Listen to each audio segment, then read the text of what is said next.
Good afternoon from Carrow Road. It's been a glorious day in East Anglia, more like an Easter bank holiday than Christmas time, and an unaccustomed incentive for Norwich, whatever the time of year really. A win today will see them regain the First Division leadership. Well, Arsenal slipped into pole position yesterday, ending Norwich's 11-week reign at the top. Brian Marwood's second of the match proving decisive against Charlton at Selhurst Park. One of 22 First Division goals yesterday. You'll see them all at half-time. Well, Merry Christmas, everyone. Relax, feet up. Turkey sandwiches, the last of the wine. That's the order of the day. It's Norwich against West Ham. At least you haven't seen it on video before. This is how important it is. Arsenal a point in front, but even a draw for Norwich wouldn't be good enough to create any positional change there. Arsenal's goal difference far superior. So only a win for Norwich today will suffice.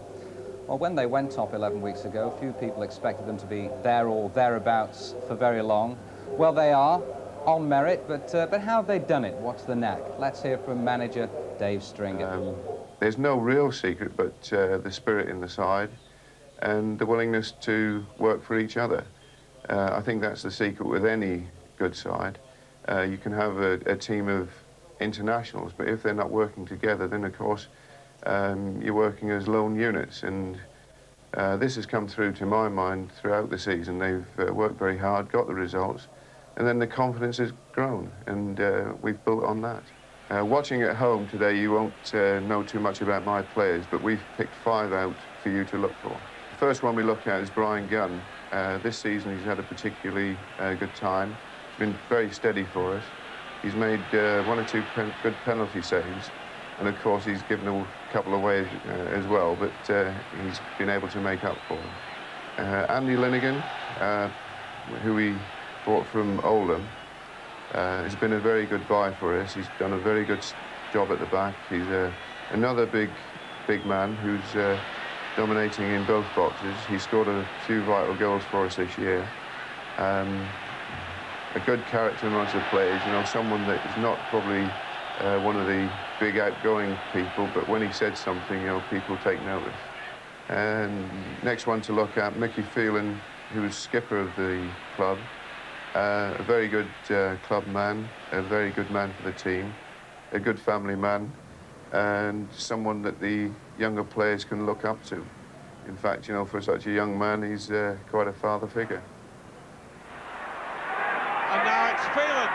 That's a beauty from the captain, Mickey Phelan. Dale Gordon, one of the younger members of the side, popularly known as Flash Gordon to the players because of his dressing style, and also likes to be a little bit flash on the pitch as well. You know, he's got a good few tricks up his sleeve. He's certainly played well this year. Oliver House playing that to Fleck. All for Dale Gordon. This is going to be the equaliser. And now Robert Fleck, who seems to be getting quite a bit of publicity lately. A bubbly character. Scored most of the goals this season for us. The sort of character that is good for the team when he's on song, and you know, you can't relax when you've got people that are always sniffing around for goals. And Norwich knocking the ball around well again. That's very much their style. Can Phelan reach it? He can. Fleck! A very special goal for Norwich City from Robert Fleck. Well, I'll tell you how special that goal by Robert Fleck, the winner against Spurs on October the 22nd. That was the last time that Norwich won here at Carrow Road 9 weeks ago. Quite remarkable, really, especially when you consider during that period of time they've won at Manchester United and Liverpool. Well, what of West Ham? Enigmatic, that's one way of describing them. Bottom of the First Division, and yet capable of inflicting on Liverpool their heaviest defeat for 5 years, which came at Upton Park in the Littlewoods Cup, 4-1 to the Hammers. So with quality players like Paul Ince and particularly Liam Brady, it's difficult to pinpoint what's going wrong. Liam Brady, why the contrast between your cup and league form? Well, it's hard to know, Jim, exactly. Perhaps the fact that we've been down the bottom end of the table for really most of the season has been a burden on the players from match to match, whereas in the cup, one-off thing, and they've kind of forgotten about our troubles. Having said that, we've done pretty well against the top side, so hopefully we can do something today. Is there any hint of desperation creeping in at Upton Park? No, obviously we're looking at what the other teams are doing about us, and yesterday wasn't the best of days for us, so it's vital that we really get something today. But really, no, we have to look at ourselves and get some consistency to our better performances, and try and get up that table. And here come Norwich. Live pictures from Carrow Road this afternoon, to a great reception too by a crowd somewhere approaching the 20,000 mark. There they are, great enthusiasm. We know now for West Ham. Even 3 points today wouldn't actually take West Ham off the bottom of the First Division. There they are. And our commentary team today is Trevor Francis, who insists we call him boss these days, and Martin Tyler. Thanks, Elton. Good afternoon, everyone. Compliments of the season to you all. This is the Norwich City side striving to reclaim leadership of the First Division. Brian Gunn, an ever-present in goal. Ian Culverhouse is the right-back, signed from Tottenham, as was the left-back, Mark Bowen, a Welsh international. And Ian Crook at number 4, also secured from Spurs, where Glenn Hoddle had a great influence on his game. Andy Linnigan, the strong man in the centre of the defence. Andy Townsend, the hero of Anfield, at 6. Dale Gordon, a stone lighter this season, at 7. Then Robert Fleck, fit again after a back injury, to partner 6'4" Robert Rosario, the main strike force for Norwich.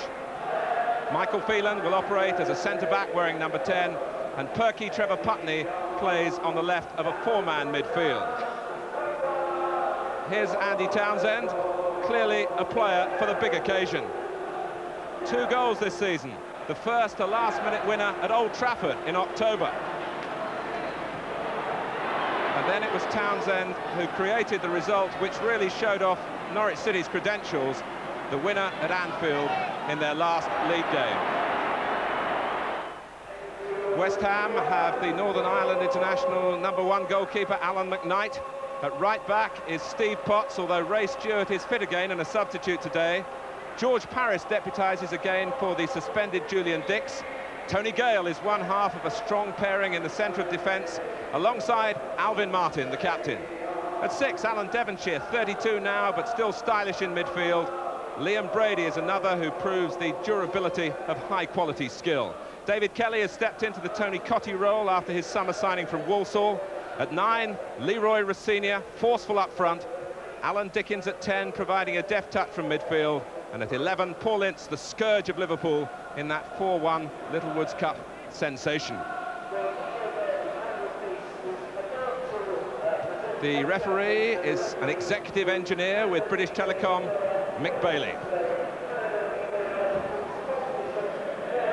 And alongside me, Trevor Francis, ITV pundit, but First Division manager, and Norwich City very much in your mind. That's right, because we play them next Monday at Shepherd's Bush, so apart from doing a bit of work for the TV today, I'm also very interested in spying on them for my colleagues in the team at Queen's Park Rangers.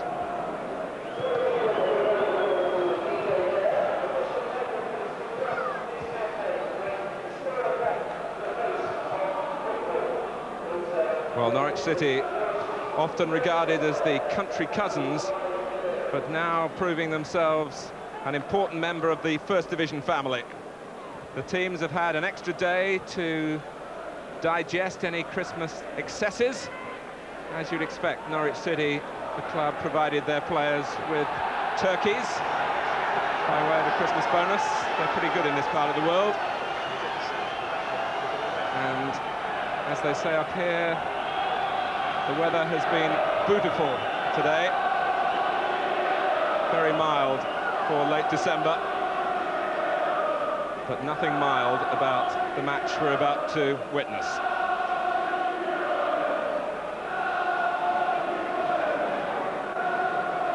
So West Ham will kick off, propping up the First Division. Not a lucky ground for them either. You have to go back to February 1973 for the last time they won here in the league.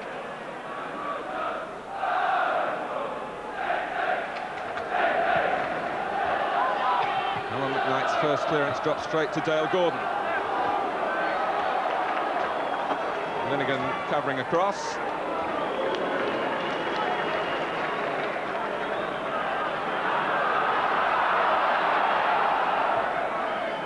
So far, Norwich lasting the pace that they set with 4 successive wins in their opening 4 league games of the season. That was a club record. It was a hard act to follow, but they played with patience and with skill and with tremendous collective effort. Townsend.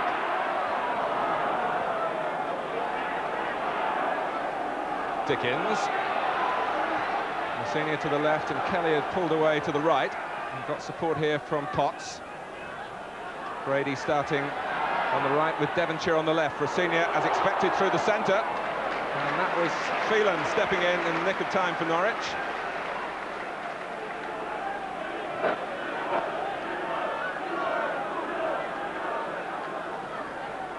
A very stable character, Michael Phelan.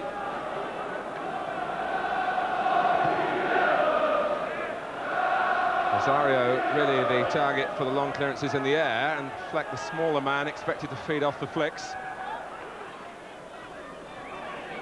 Putney. 4 is Ian Crook. Came off Townsend. Well, Devonshire read that very easily from Mark Bowen. Norwich trying to settle to their patient rhythm. They're happy to keep the ball, play it from the back.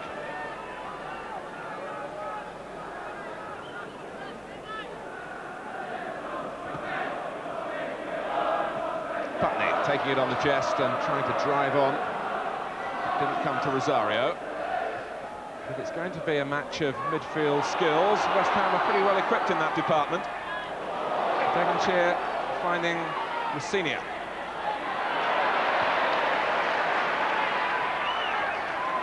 Townsend, who favours the left foot, as you saw. Dickens, harassed by Fleck, chasing back. Gordon. Linnigan has spotted Bowen in space.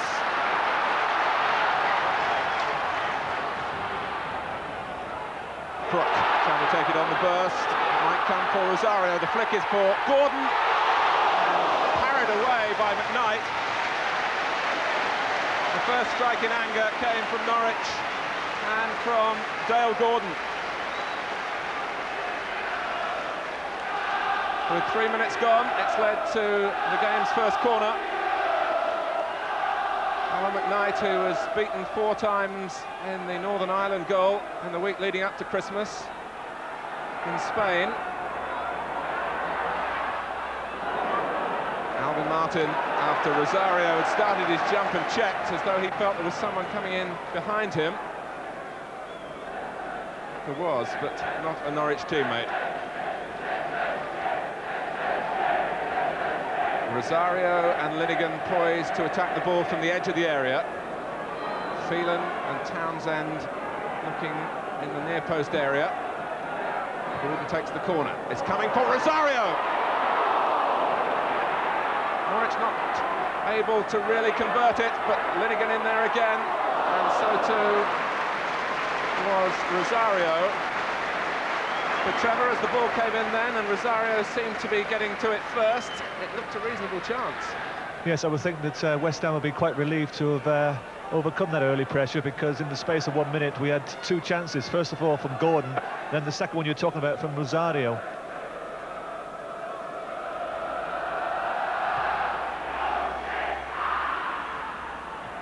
Both teams trained on Christmas morning, and again yesterday. Very much a working time of year for professional footballers.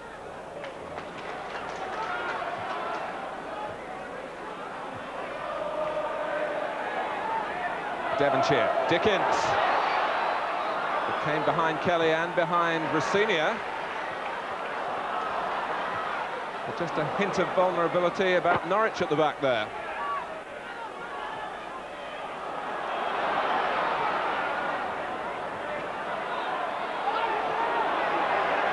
Devonshire. Here's Gale.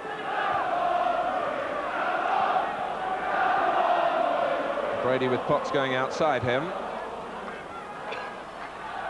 Steve Potts, who's filled in very capably for Ray Stewart, who's only had a couple of First Division games this season because of a long-term hamstring injury, but Stewart and Kevin Keane, the West Ham substitutes today.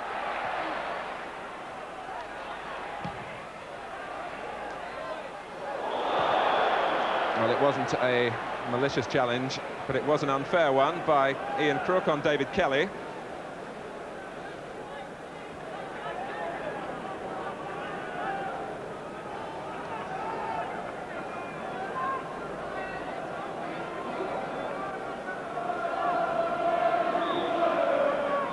West Ham just waiting while Gale and more belatedly Alvin Martin goes up, and that's Alan Taylor, one of the two Norwich substitutes. More on him in a moment.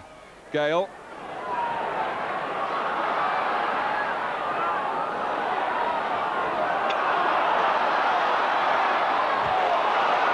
Culverhouse.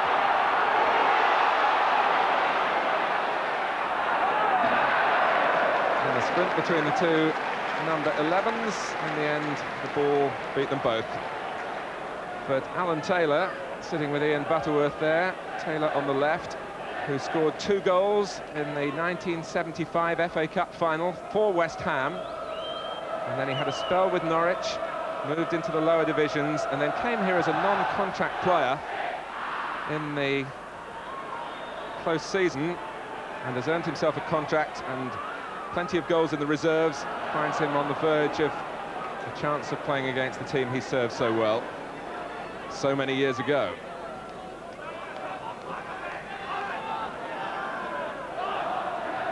Here's Kelly. Rosario.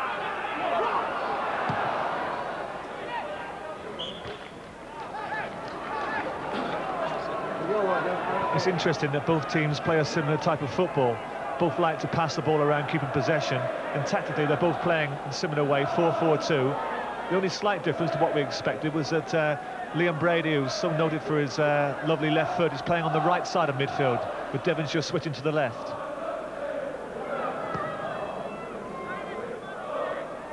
It's a similar shape for West Ham to the team that beat Liverpool. Dickens getting in behind Crook and able to release his pass to Brady in that position that Trevor Francis was describing. Potts. A lot of West Ham players forward here. Dickens is one of them. Brady in the end hoists it high. Phelan hasn't dropped cleanly for Norwich to clear.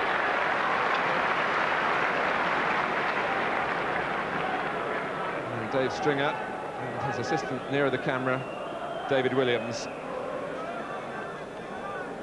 pondering a start where West Ham have played their part.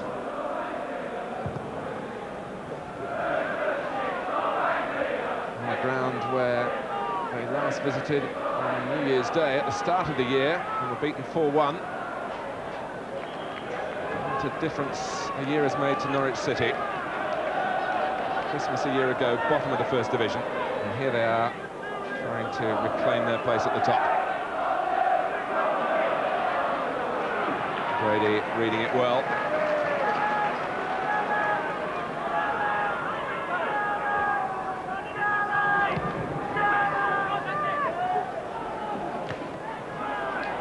Putney.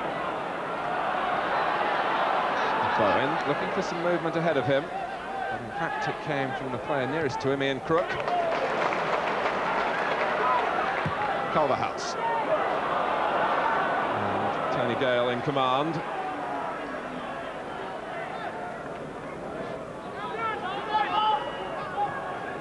West Ham so much more secure with Gale and Martin in harness in the centre of their defence. Over the last couple of years, they've had between them so many injury problems that often been able to operate. They're funneling back now in the face of Dale Gordon. Well, it's a run that reflects his new confidence this season. I said at the outset, he shed a stone, had an appetite for junk food, and even admitting to 1 or 2 drinks too many in the past. But it's a new Dale Gordon, and it's reflected in his sharpness on the field.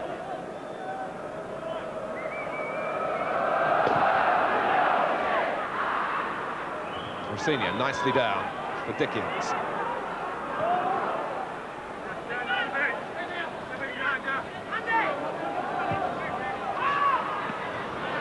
Interception from Linnigan.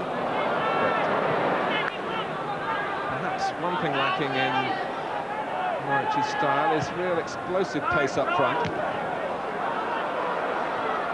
Fleck, who looks for knockdowns in opposing penalty areas, and the tall Rosario. Paris. And the free kick given against Linnigan for the foul on Kelly. It was an attempt to play the ball, but obviously Mick Bailey felt he didn't get there first. Not quite in the territory where Tony Gale scored from so spectacularly against Liverpool, and Gale has just made his way into the centre, leaving the free kick to Brady. And that should be the goalkeeper's, despite a praiseworthy leap by Leroy Rossignol.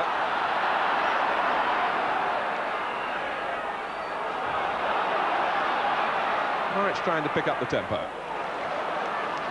Townsend. It's a good cross on the run, one for Rosario to fight for, and Fleck. But the whistle, in fact, I think had gone against Robert Rosario for the way he jumped. But Trevor, that was the combination that possibly we should be looking for. Yes, I was very interested there in the run that Andy Townsend made from midfield. He's playing alongside Crook, but he's the one that's coming to support the front players, and unless West Ham track him down, they could have problems.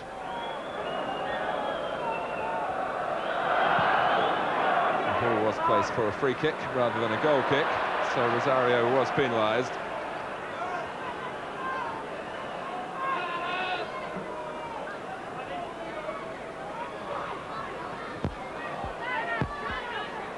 Townsend. Here's Bowen. He's got Putney to the left. Fleck through the centre.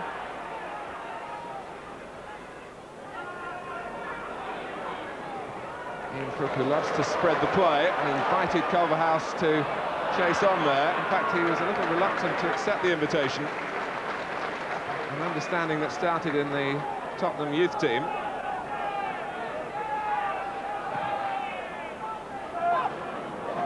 Rossignol. I was with the West Ham players yesterday evening when they heard that the Pools panel had marked this down as a home win. They weren't too pleased, I can tell you, and they've come here determined to prove those eminent gentlemen wrong. They've made a reasonable start.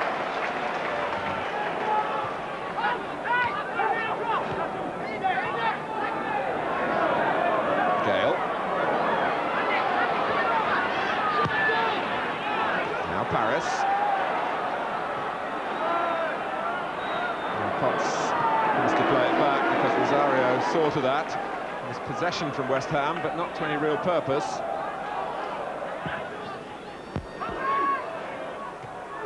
Rosario took up the position well. Dickens. Gale kept his eye on the ball, whereas Fleck was rather looking at his opponent. Devonshire. Well, the away teams have done very well in the games we brought you live on the match so far this season. And West Ham striving here to continue that sequence. It hasn't yet been a home win.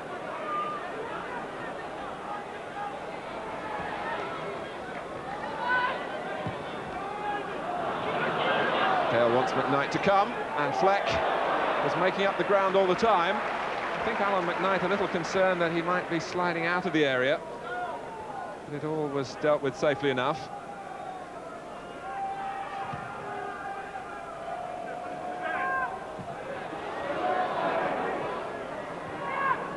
Devonshire, well found again by Rossignol. Back from Dickens, Culverhouse only as far as Dickens. Ince was trying to dart in ahead of the ball then and make a pass possible for Alan Dickens, and West Ham are looking to sense the right moment to break on from midfield, and with 15 minutes gone, they're holding Norwich City 0-0. considering that West Ham are rooted at the bottom of the table, they made a very encouraging start. They don't look a team to be lacking confidence. Plenty of possession, but it's not possession that wins games, Martin, is it? It's goals that win games.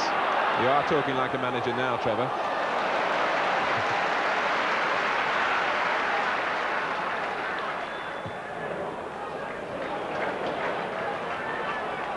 Putney. Bowen. And it has been the possession more than the penetration which has caught the eye so far. Both teams well aware that not only is there a huge television audience, but also in that audience a high percentage of their peer group, the other league professionals, all watching and evaluating. Really on show.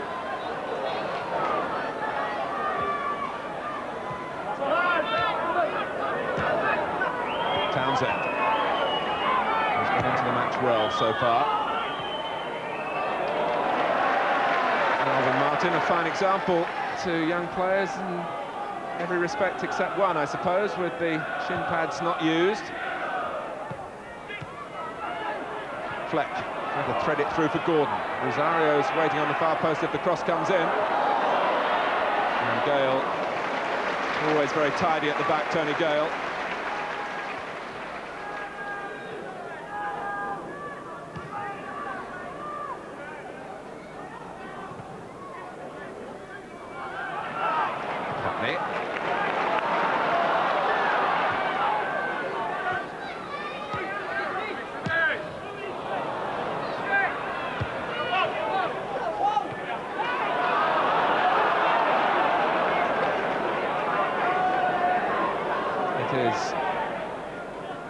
Throw after the debating.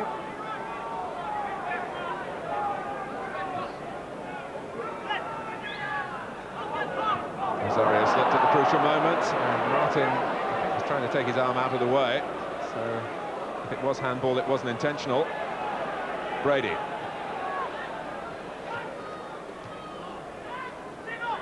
Paris. Dickens. Well, that's the move being built here in the West Ham style. Brady tried to quicken it up, and maybe Norwich can use space now, having lured West Ham on a little bit. Townsend, though, wants some support. It's there from Phelan.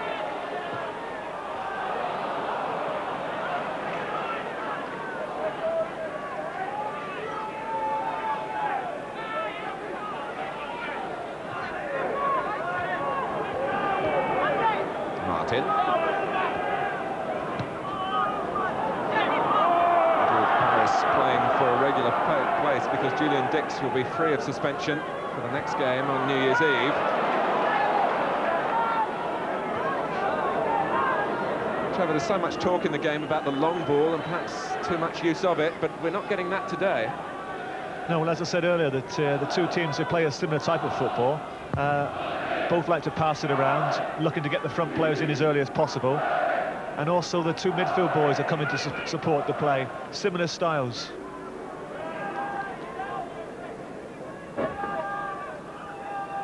I suppose advocates of the longer game will say, well, we've had a lot of neat touches in midfield, but not too many goal-mouth incidents so far.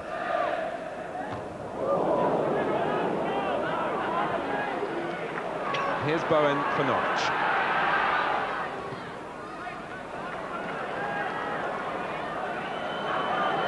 Michael Phelan playing at the back. They do lose his impetus in midfield, but Ian Butterworth lost his place through catching the flu.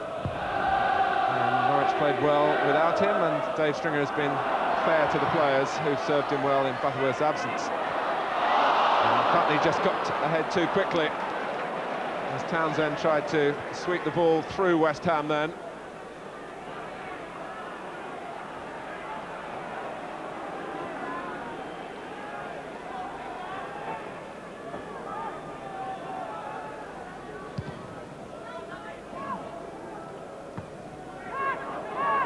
Culverhouse has to cover.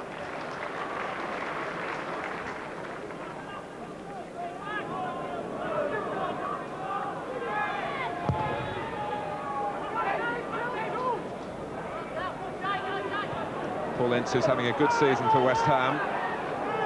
Obviously caught the eye with the 2 goals against Liverpool, but is a talented player in midfield where the influence of Liam Brady, I'm sure, has helped him.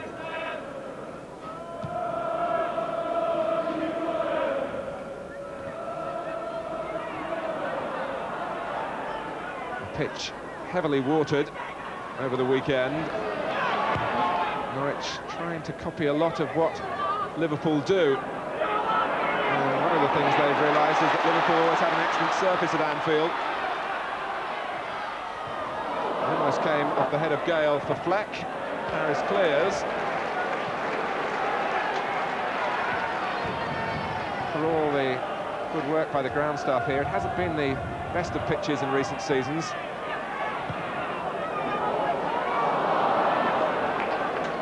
Rosario getting nudged, he felt, at the crucial moment. And at 6'4", he's going to be a handful in the air. And Alvin Martin well equipped to deal with that threat. Martin, it's nice to see Liam Brady back to his best again after his serious knee injury. After 20 minutes, he looks the best player on the field at the moment. He finds so much time for himself, and I think one of his ability will always find time and space.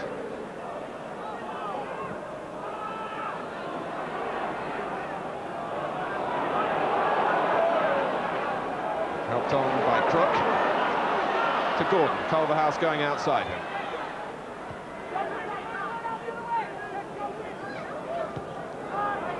Crook, who has the passing skills capable of unlocking any defence. He's in support of Culverhouse here. And that was a neat ball to Fleck. Was perhaps a little example of Ian Crook's passing skill that he learnt from watching Glenn Hoddle day in and day out at the Tottenham training ground. But Crook had to come away from White Hart Lane to make his mark on the First Division. This time he's found Culverhouse offside.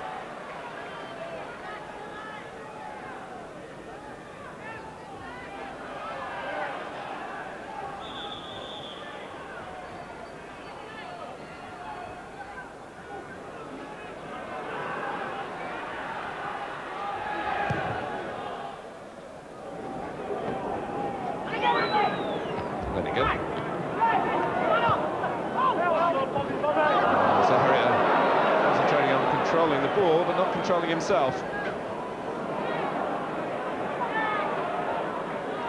It is amazing that Norwich have only had 3 home wins in the First Division. 6 away. Had they really had any sort of home form, they would have blazed a trail at the top, way ahead at the moment, instead of striving here to get back above Arsenal.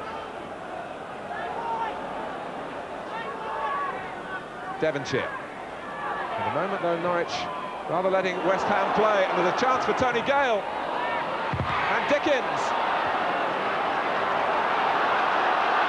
And that's really brought the crowd to life, and perhaps Norwich City as well. Not operating at top speed and not at top concentration at the back. But they survived when first Gale and then Dickens had the chance to give West Ham a lead. It just opened up for Tony Gale. His shot was blocked. Dickens was saved by Gunn. And that was a wrap across the Norwich knuckles. But now they have the corner. Gordon to take it. And McKnight to fist away. Collected by Bowen. Here's Crook. The drilled ball in. Dealt with, though, by Ince.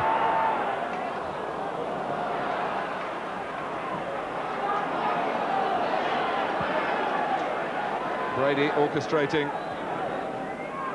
Looking to find that killer pass again, which he's quite capable. The skill that he showed at Arsenal, Liam Brady, really finely tuned in Italy, where one through pass could win a match.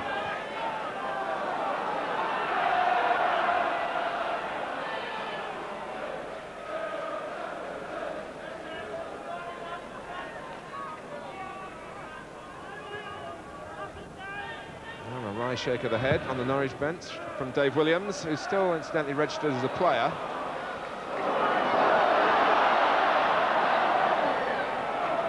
Devonshire.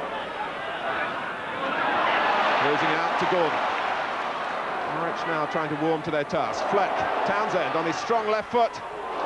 Knight had to be sure with the handling, with Gordon following in.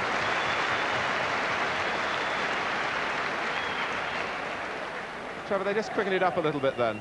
Yes, good layoff there by Robert Fleck. Knocked it through defenders' legs to Townsend, who was breaking through. I was talking to Robert Fleck before the game, and he's an ex-teammate of mine, of course, from Glasgow Rangers, and a bit concerned, Robert is, because in the last 8 games he hasn't scored a goal, and I would think that's part of the reason why Norwich have not been doing so well, because they do rely on Robert for his goals. Yes, in all matches, Fleck's got 7. Rosario 5. They've been spread throughout the team, but not in any vast numbers. Fleck having to come deep to get involved here. Brooks straining to get there, and Devonshire beat him to it. Kelly. Well, that's typical Michael Phelan. I know he's caught the eye of Bobby Robson with his performances for Norwich City this season. Mostly in midfield, it must be said. And he's got such a sharp football brain that he's perfectly suited to play at the back. Rosario helps it on. Norwich will want him to do plenty of that. Now, how will Alvin Martin extricate himself here? Well, he didn't lose his cool, and West Ham have the throw.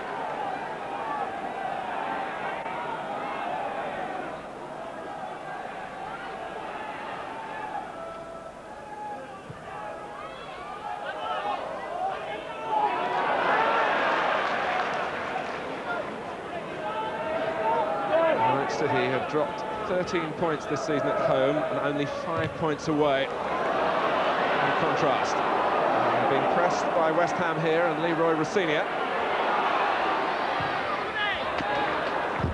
Well, the angle was widening. And Rossignol decided really to go for the shot. There wasn't too much up in the way of support. Looking for his 50th goal in the Football League. I think he was being a little bit optimistic there, Martin, wasn't he? I think he had to get his foot around it and get it to the back post there for a colleague coming in. Rosario.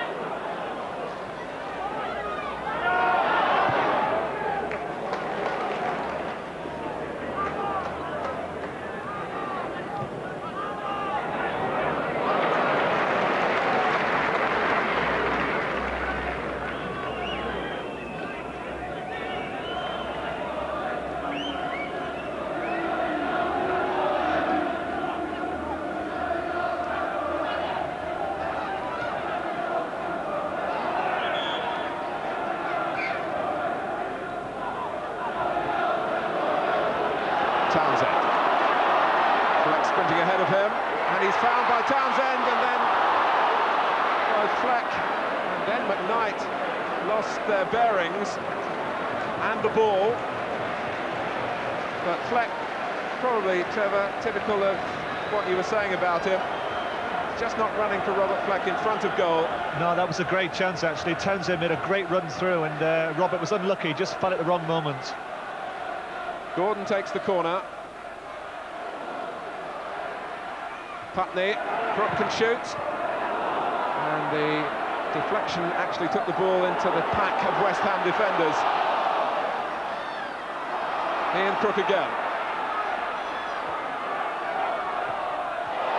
Well, Paris was late on Townsend, and although Norwich kept the ball, Mick Bailey, the referee, hadn't looked away, and it's the name of George Paris that's going to be taken. With 15 minutes remaining in the first half. A caution for a late tackle. And a free kick to Norwich.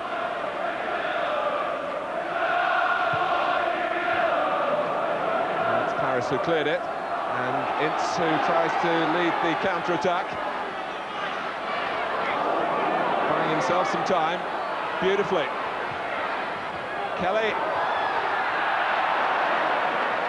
Well, Kelly didn't connect cleanly, but he would have appreciated there the tremendous work by Paul Ince, with West Ham defending at the free kick and then sprinting the length of the pitch. David Kelly, by his own admission, is finding it a little harder than he expected in the First Division, having stepped up. But I suppose if we've got Fleck the poacher at one end for Norwich, it's Kelly who's the similar type at the other end for West Ham.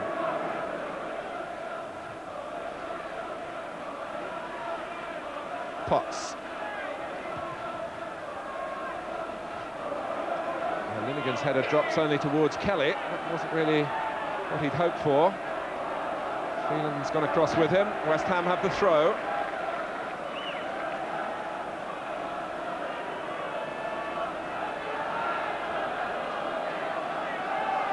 Brady to take it. Rossini hoping that a cross will come in. Brady wasn't quite set to deliver it, but now he does. Rossini is there. Well, I think on that occasion it worked against Liam Brady, the left foot, because as he went deeper and deeper, it was harder and harder for Rossini with the angle from which the ball arrived. Well, the last 4 home games for Norwich in the First Division, all drawn. And there is one viewer today who's hoping for another draw here, a 1-1 draw. We've heard from Ladbrokes, the bookmakers, that there's one of their customers who would win £250,000 if this finishes 1-1. On the selecting the results to go with 5 successful selections yesterday.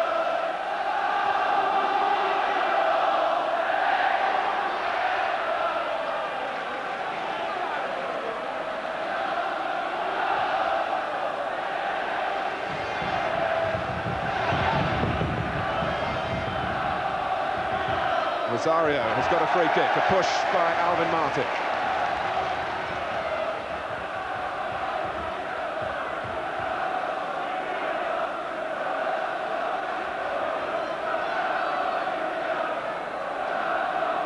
Linegan's made his way forward again, very involved in the Norwich set plays. It goes deeper to Rosario. Fleck is right in there. And Rossini was helping out at the back for West Ham. Kelly. Only Dickens up with him, although Ince has made up the ground now. And Rossini as well. In the space of a few seconds, involved on the edge of both goal areas.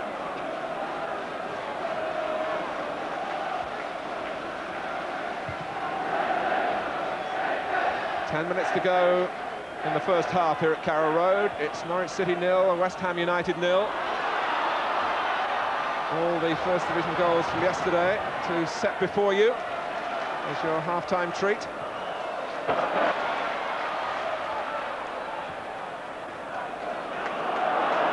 Here's Bowen.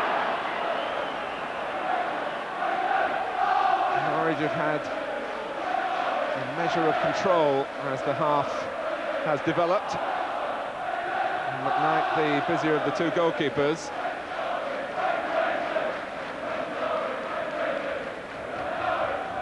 And the pick of the chances in the first 35 minutes, one for Robert Fleck for Norwich. And Tony Gale sorted for West Ham. But here's Kelly.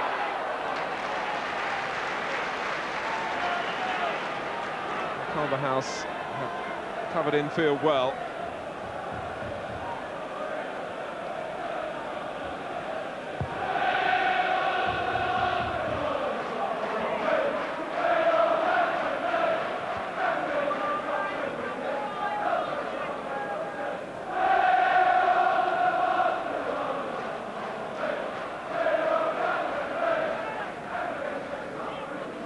Carrow Road, for those of you who haven't seen it in the flesh, so to speak, opened in 1935 when West Ham were the visitors for the inaugural game.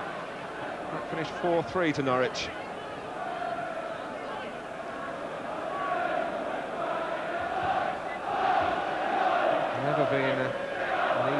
to get to in the past. East Anglia, something of an outpost, but the communications are much better, and the club has got that much better to get themselves on the map. Fleck. Martin well forward to make the interception. Now Devonshire. Dickens, possibly a shot on. This is Rossignol. Ince. West Ham possibly need to bring a little bit of width into the build-up. And in fact, as Devonshire was fouled, he was looking to the left towards Paris, who was free. Gale and Martin, the two centre-backs in there again. Paris with the cross. Devonshire, Norwich pinned into their own area. And here's Paris. West Ham needing a good cross from him, but he looks instead for Gale. Brady, and he explode one with the left foot. No foul, and West Ham might be a little short at the back here. The free man on the far side is Putney, found by Townsend. Bowen charging up in support. West Ham scurrying back. And McKnight misjudged it badly.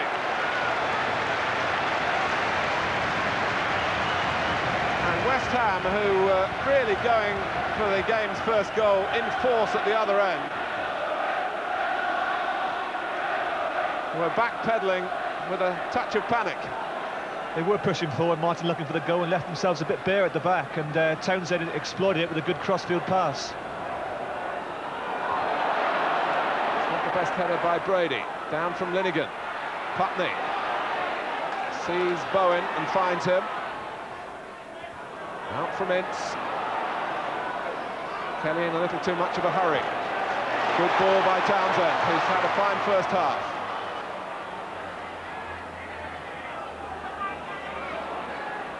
Crook. And it's Townsend making the forward run. Rosario right in there, and McKnight challenged forcefully by Rosario,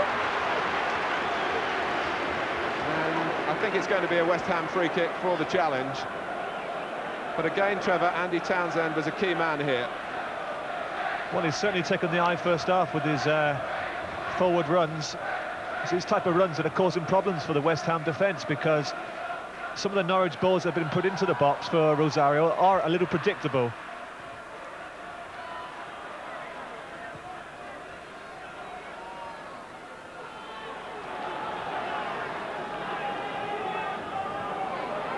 Crook.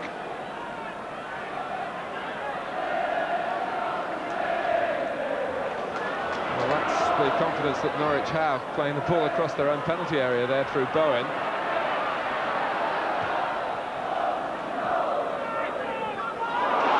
Well taken by Gordon from Rosario. For Norwich to his left. Putney is one of them.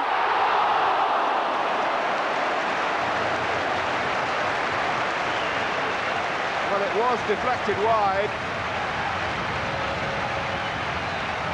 when it seemed a clean header there from Putney, and West Ham would be in real trouble. It actually hit Alvin Martin.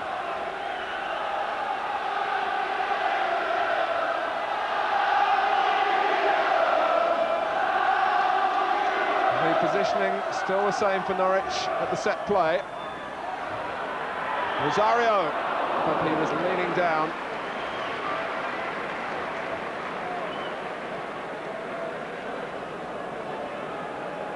But as the ball was in the air towards Trevor Putney, he did start to sense that Norwich were going to take the lead a moment or two ago. It was an excellent cross from Dale Gordon. I think that if we can just see this coming now, yeah, I think Trevor Putney should really have hit the target with that one. But that's the type of crosses that Norwich have to keep looking for. You know, too many of the crosses have been coming from flat positions. They must get it out wide to Dale Gordon and get the crosses in from wide positions.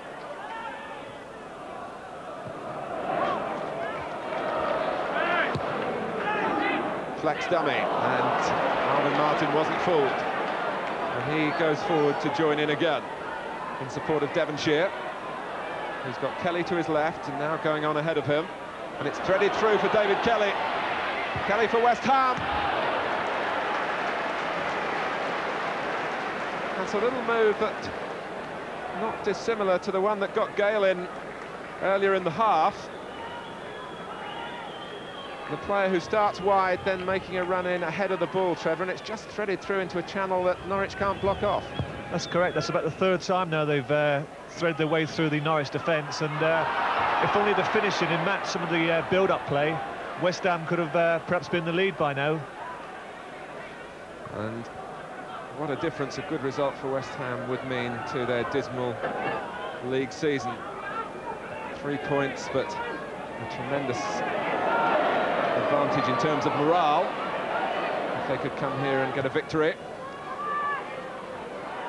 They've had enough encouraging moments in the first half to suggest that it's not beyond their play.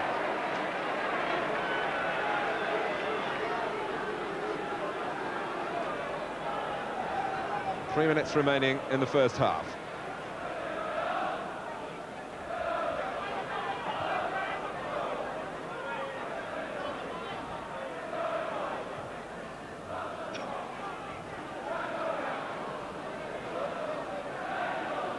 Here's Phelan. He was looking for Rosario, who might get it by virtue of a mistake by Potts. Linnigan. Gordon, who has that skill and lack of predictability in his play, which might just freshen the Norwich mix if they can get the ball to him.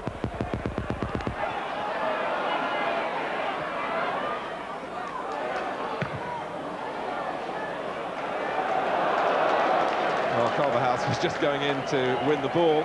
In the end, McKnight had to field it, although it was passing wide.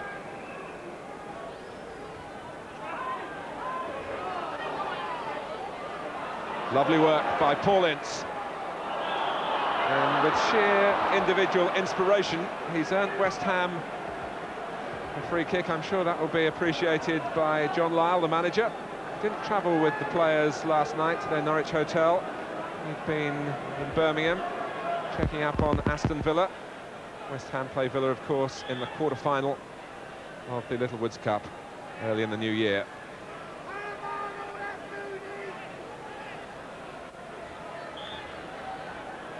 Well, Brady is always a possibility at free kicks. Gale loitering with intent as well. But he leaves it for Liam. A skimmer from Ince. Way off target, but again reflecting his own self-belief. Trevor, I don't know how much you've seen of Paul Ince, but when you talk to people around the game this season, his name often comes up as one really to watch for.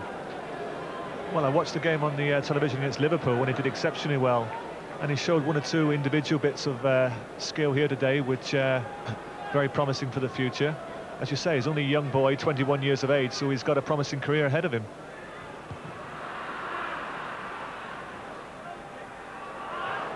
You have to be careful what you say now, Trevor, because other managers will accuse you of poaching if you say too many nice things about them.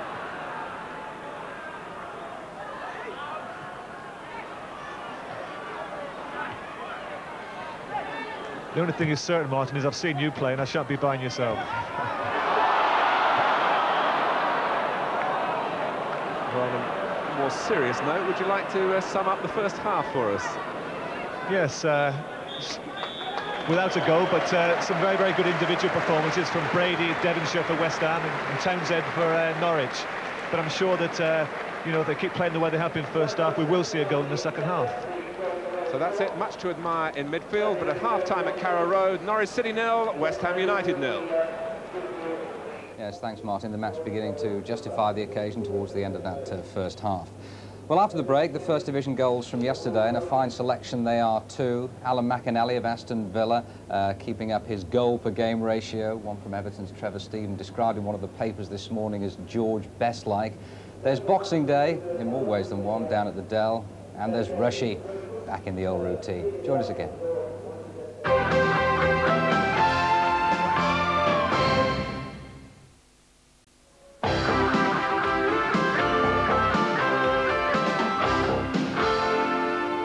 Welcome Welcome back. No goals here at Carrow Road. We'll enjoy the benefit of hindsight with Trevor Francis shortly. Trevor, of course, once again featuring in our half-time goals roundup. Here they are.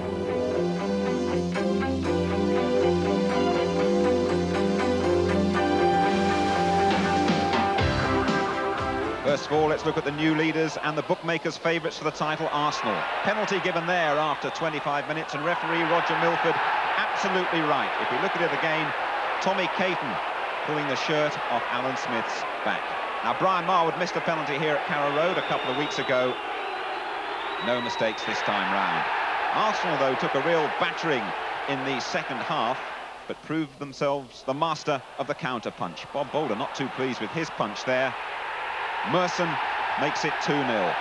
Coming up, though, a tremendous last 15 minutes. Charlton on a dangerous spiral, 9 without a win. They're going to need all this fighting spirit to stay in the First Division. Campbell with the cross, and the substitute, Steve McKenzie, touches it in. Just a couple of minutes later, a fine first-time ball there from Rocastle. Merson in the clear. Off the post, and Marwood is in for his second goal. Well, Charlton still had time for the best goal of the game from Steve McKenzie. Arsenal, though, atop. George Graham, the manager, says it means nothing now. Being there in May is what counts.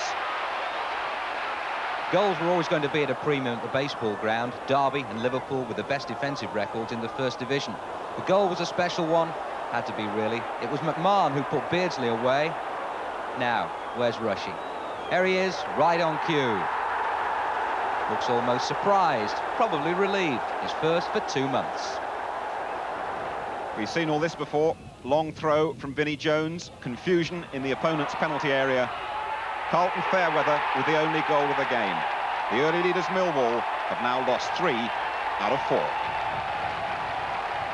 Down at the Dell, Coventry started out as if they'd been fed on raw meat over Christmas, with Southampton destined for the old turkey treatment.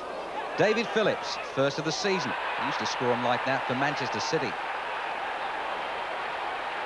Greg Downs' free kick as Coventry come forward again.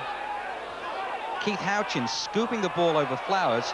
Gary Bannister adding the finishing touch. 2-0 Coventry.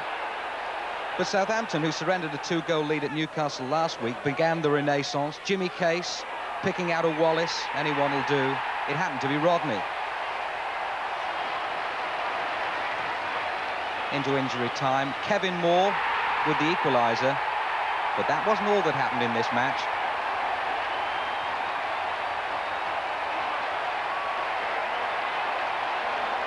The Christmas spirit certainly not in evidence in that challenge, and what followed was pretty unseasonal too. Now, I know it was Boxing Day, lads, but that's ridiculous. Sent off, Gary Bannister and Russell Osman. No Radcliffe, Sharp or Clark in the Everton team. Trevor Stephen playing as a striker. Brilliant skill here after only 3 minutes. Everton putting a good run together at the moment, but Middlesbrough equalising on 15 minutes. That's Ripley pulled down by Vanden Howe. And Borough, who tend to struggle away from home, on terms with this penalty from Dean Glover. But a really stylish goal winning the match for Everton. Superb build-up down this near side. Nevin, and then Snowden, and Tony Cotty, so sharp at the end of it. That's his 12th of the season. You'd have fancied this on the pool's coupons beforehand. 19 draws between them this season, and you'd have backed Mark Hughes to score here as well. But it eventually went to Ralph Milne, his second since joining United from Bristol City.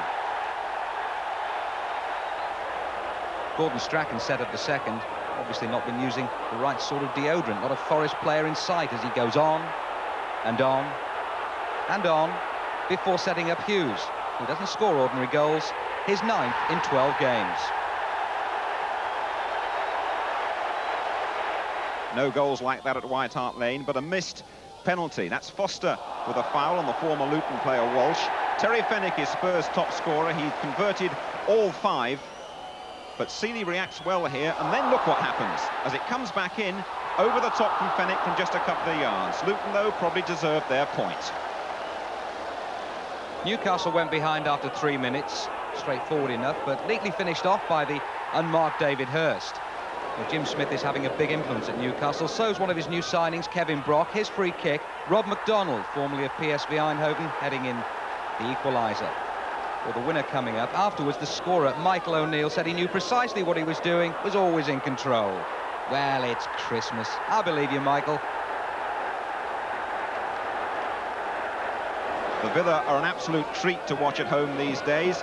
Kevin Gage taking advantage of a defensive lapse and setting up Alan McAnally. Coming up now, one of the best goals of the day and possibly of the season as well. That's Cowans with the outside of the foot. This is McAnally away from Parker and across into the far corner. 25,000 crowd on their feet. Rangers had to replace the injured Maguire and Faraday. They went down to 10 men for a while when Coney had to go off, but Coney came back on, and that's the player-manager Trevor Francis with his 10th of the season. But Trevor also picked up a rare yellow card. Well, nice goal, Trev, but what about the booking? Are you going to fine yourself? Well, I should look at the code of conduct tomorrow, and if necessary, yes, I should do that. But, oh, come on, what are you going to do? Well, it's not bad, is it? That was probably my first tackle this season, that one. Now, tell us about Alan McAnally now. 19 goals in 19 full appearances. He looks to be the player of the season almost up front. Well, he ruined my Boxing Day. Very, very powerful player, and I would think before too long he'll be in the Scottish team. He really impressed me yesterday. Now, just a line on the old managerial road, Trevor. How are you settling in? I know you got us all to call you boss today. That's not true. Well, I was enjoying it up until yesterday afternoon. I think I've got to come to terms with the fact that I'm going to be judged on a match day. Obviously, the preparation during the week is important, but it was disappointing yesterday. OK, with the benefit of hindsight, are we going to get goals in the second half here at Carrow Road this afternoon? Well, there were 1 or 2 chances first half and some good build-up play. The finishing was a little bit poor, but I think if the midfield players keep pushing forward, I'm sure we'll see a goal in the second half. OK, Trevor, thanks very much indeed. We're going to take another break. After that, 45 minutes action of Norwich against West Ham here at Carrow Road. Join us again.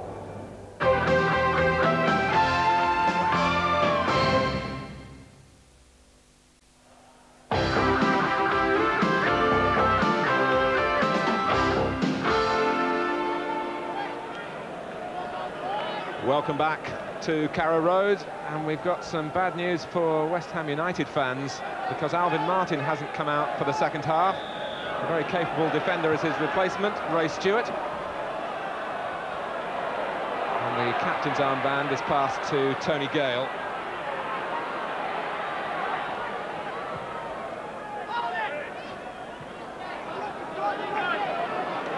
Alvin Martin is feeling the effects of a touch of the flu.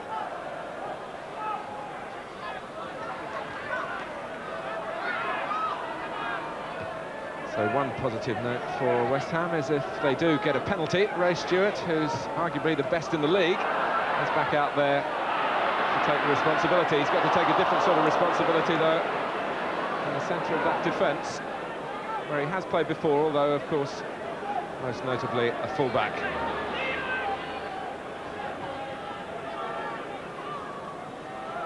Here's Devonshire. Touch from Rossini. Devonshire linking up with him. Ince, who likes to shoot from distance, and not a bad effort. Gunn was able to smother it. Goalkeepers don't like shots which arrive on the bounce. And he got his body down behind it. And although Rossini was charging in, hoping that the ball would ricochet off Gunn's body, it didn't.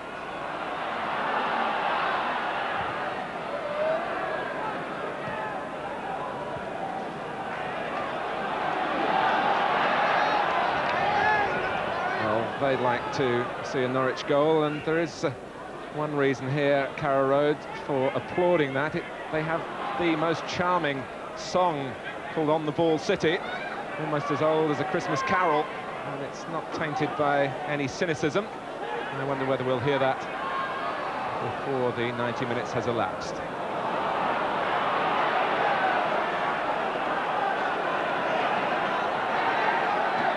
Brady.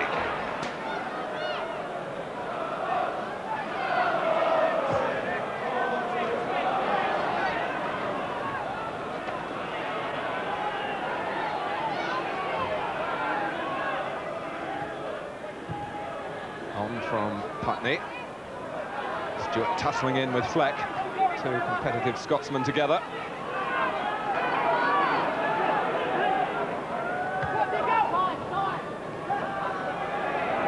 There is a feeling in football that the First Division is very evenly matched, but Fleck trying to steal a yard on West Ham and steal a goal that might mean 3 points and take them to the top against the side which will stay at the bottom unless they win here by a massive margin. And suddenly, from playing it around in midfield, they found a more incisive ball for Fleck to chase. Yes, it was a terrific run by Robert Fleck. He's so strong in those areas and so quick. There's nothing much a defender can do about that, Martin. When he takes off like that and goes on one of those runs, there's no defender in the world can stop him. And it was a run that not only used his natural speed, but his speed of thought as well, to get on the blind side of the defender initially and then power away. But having got there, really should have hit the shot on target. Yes, it's a match that's so far been let down by the quality of finishing, not by the approach work. Norwich have scored in every league game this season except one, the last home game against Arsenal. They've got a corner, forced by Gordon. Product of the Norfolk area, Dale Gordon. First came to light as a schoolboy international, played at Wembley.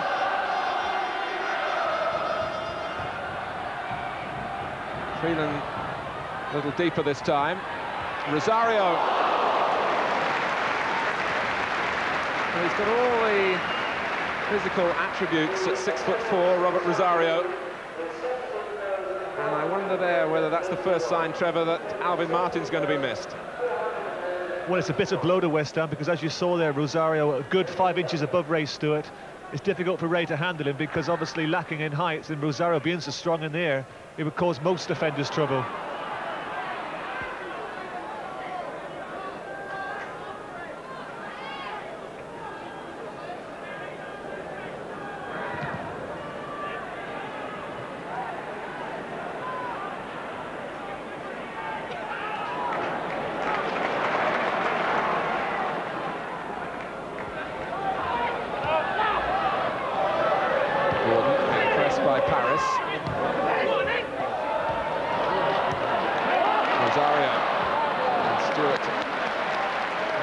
To get it to safety. A crowd of 17,500 here at Carrow Road. Most of them hoping that Norwich City can break through.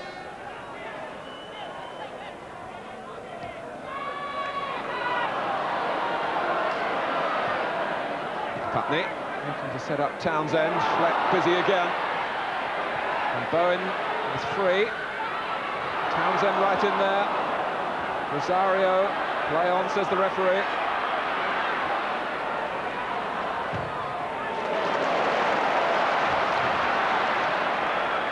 Crook.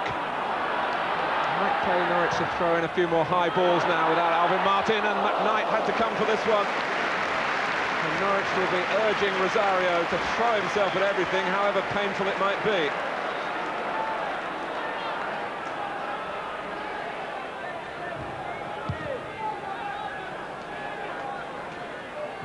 Kelly.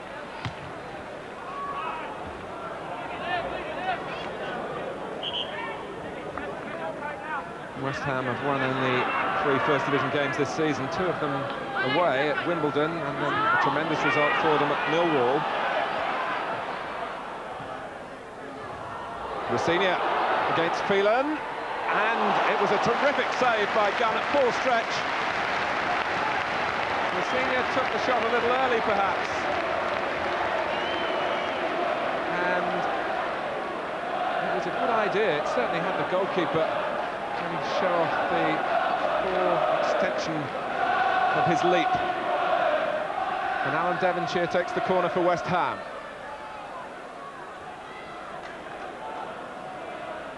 Gale waiting by the near post. Kelly right in, trying to distract the goalkeeper. Rossignol Marked by Rosario. Devonshire again. Away by Culverhouse.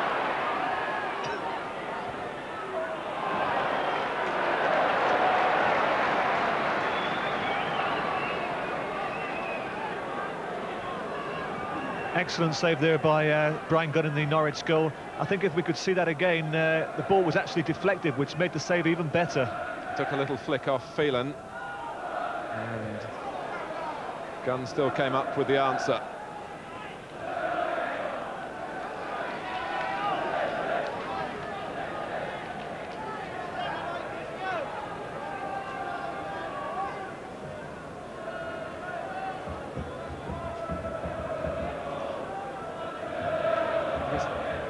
Senior shot just flicking off the knee of Michael Phelan, and Brian Gunn really clawing it away. Gordon chasing, McKnight is committed, and Norwich have a real chance, and Gordon has scored! How did he squeeze it in from there? And what will McKnight think about it?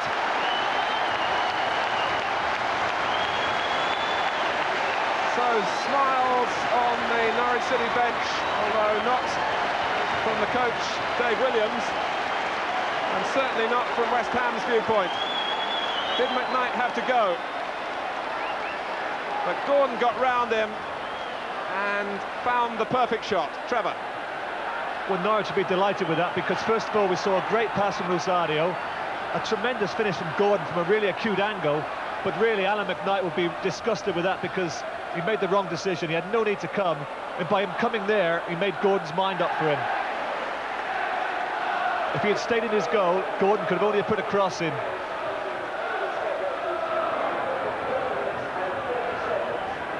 Here's Brady.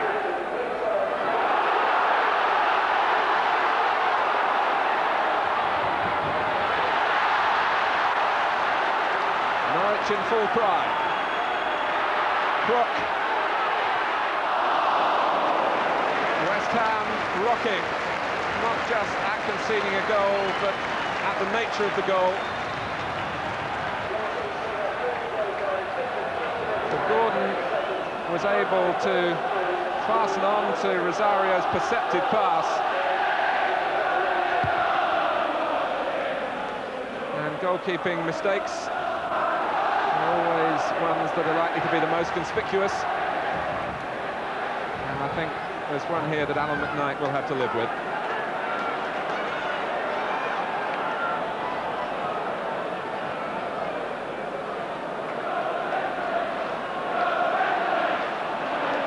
So, another statistic down to the name of Dale Gordon. His third league goal of the season, his fourth overall. And another little jog towards the memory of Bobby Robson. Gordon, who got past the charging Alan McKnight. McKnight, who showed such potential with Celtic, although he couldn't command a regular first-team place, which is why he moved to West Ham.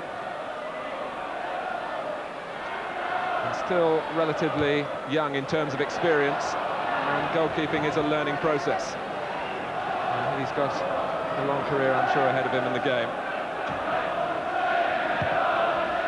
But just to go back to Dale Gordon, he got into trouble on an England under-20 tour, broke a curfew and served a suspension from international football.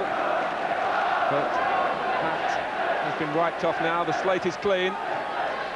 And this new slimline Dale Gordon has come up with a goal here which might steer Norwich City back to the top of the First Division.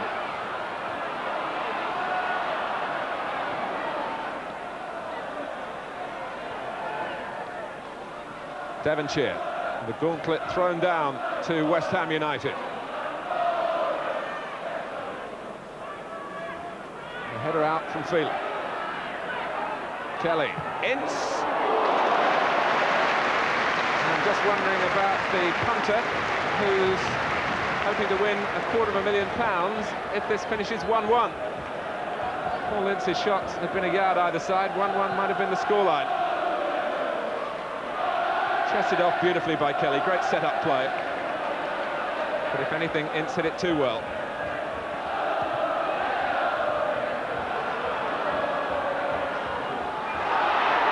Townsend.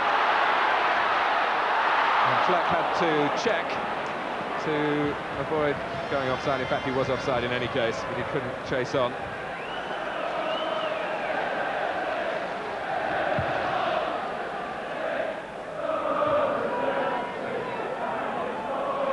Townsend. The goal has opened the game up. And it's filled Norwich City with confidence. Just a little nervy in the first half on their big day in front of the national audience. I was only thinking, Martin, up until the goal, although there's 19 places difference between the two teams, if anything, West Ham looked the more confident. Well, certainly the old hands like Brady and Devonshire coping with the particular pressures of this type of match, perhaps better than the less experienced Norwich counterparts. But Brady now has got to try and unlock the Norwich defence. Good strong play by Culverhouse.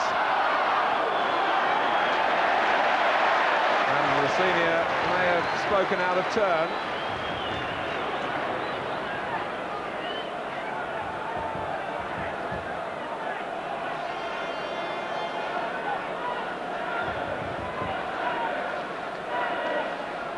A lecture, but not a caution. I think one of the reasons why Norwich have got so many away wins, because they are a particularly good team at counter-attacking. And at the moment, West Ham pushing forward, it would certainly suit Norwich now. Crook with the free kick. Rosario jumping with Stewart. Players from both sides appealing, but the decision is a goal kick. Alan McKnight is in competition at Upton Park with Tom McAllister and Phil Parkes. Indeed, Tom McAllister travelled with the team for this game as cover.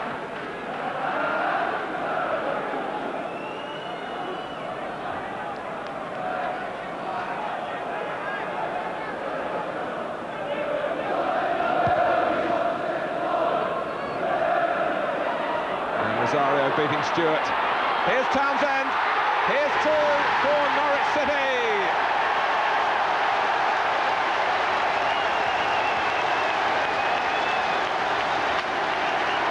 And you certainly wonder that time whether Rosario would have got that first header down had Martin been there. He won the ball cleanly. And Townsend, who's been breaking forward in an eye-catching way from midfield, did it this time to devastating effect. Well, Townsend certainly deserves to score that goal. From the very, very first minute, he's been making these runs through, and there's been no stopping him. He deserves that. It's a happy tune from the Canaries now. 2 goals in 7 minutes. And Townsend, the man for the big occasion, we said at the outset. Winners at Manchester United and at Liverpool. And the goal here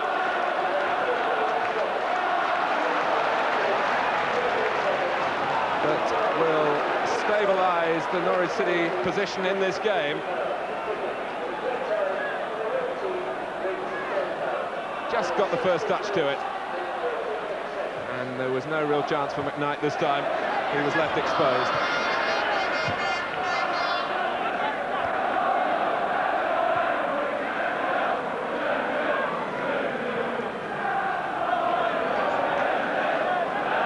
He came from Southampton just before the season started. And he certainly picks his moments to score. The terminology in football, Martin, for a run like that is third man running, and we saw that at his best there. Rosario with a good flick on to Fleck. He held it up, waited for the third man to come, and there was Townsend through and finished it in good style. Excellent goal. And it's really a style that West Ham have made their trademark over the last 20 years or so. So often they get the third man in.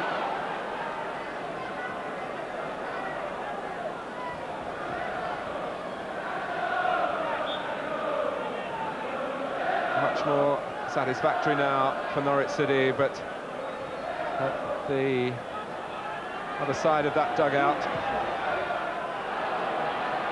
West Ham will feel that they've been a little cruelly hit by Alvin Martin's illness, conceding 2 goals since his departure at half-time. Paris. Oh, well held. Great handling by Brian Gunn, who's hoping to force his way into Andy Roxburgh's plans with Scotland.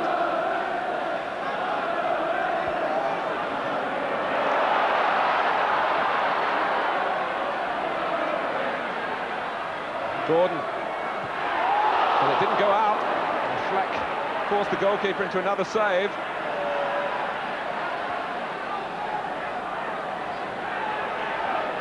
Well, Devonshire and company trying to lift the spirits of the Hammers.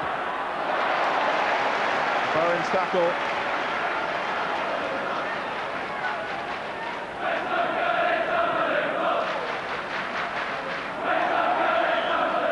And it's beginning to look as though the Pools panel sat very wisely yesterday and predicted this as a home win. They'll be happy. The gentleman who had £250,000 riding on a 1-1 draw here, less so.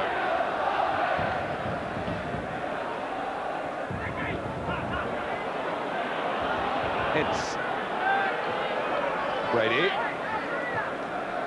West Ham have got to gamble now.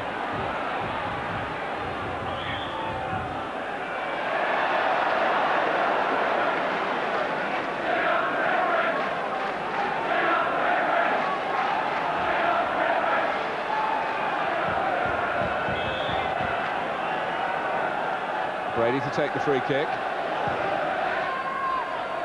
Dickens jumping for it. Collected by Paris. And Gordon can counter-attack here. Fleck is to his left. Beautifully found. But the linesman has the final say. But Trevor, it just proved the point you were making about how it will suit Norwich even more now. Yes, they're playing now as if they're the away team because it suits them very much.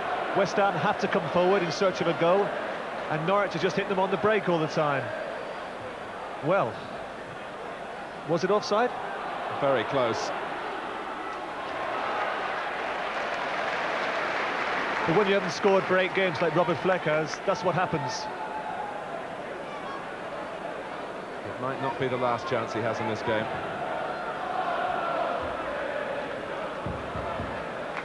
Although Norwich are warming up their substitutes, and Alan Taylor in particular will be bursting to get on.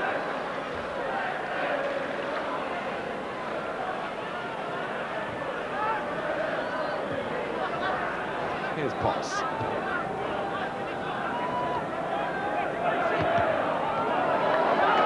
Bowen.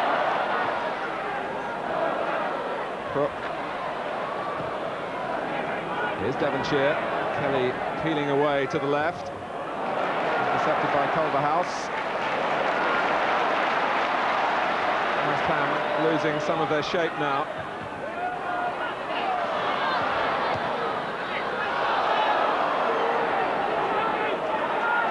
Townsend.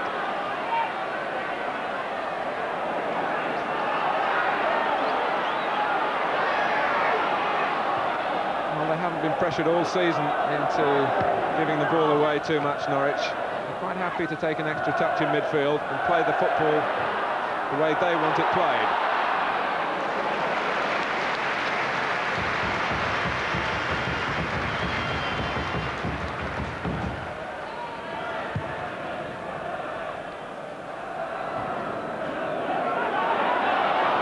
Fleck.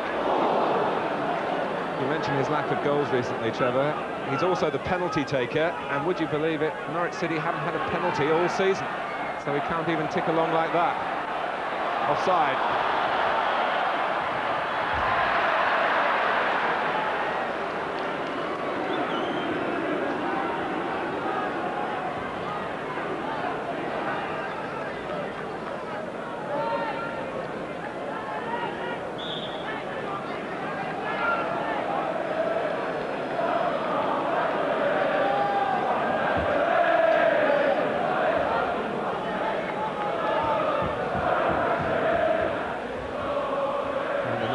Sheet possibly on the way here for Brian Gunn. It's certainly been an active afternoon for the home goalkeeper.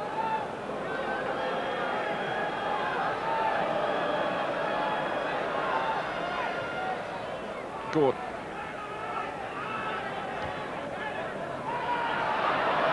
Paul Ince, who will be suspended for the 2 games over the next weekend.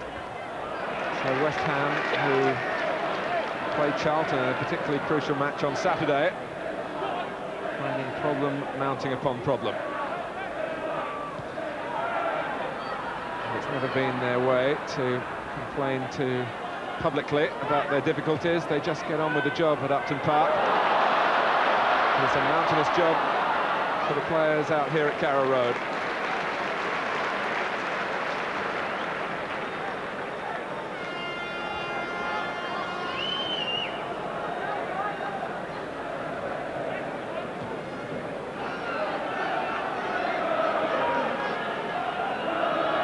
Devonshire.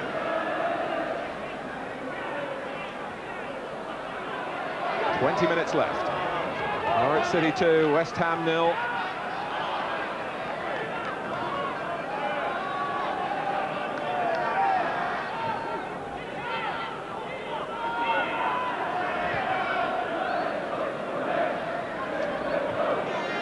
Here's Potts. Senior wanting an early cross. Potts supplying it. And only finding the head of Linnigan, helped on by Crook. Rosario, who's shown some good touches on the ground. And Gordon and Norwich really relaxing now and playing to their capabilities. And trying to give West Ham a chasing over the time that remains.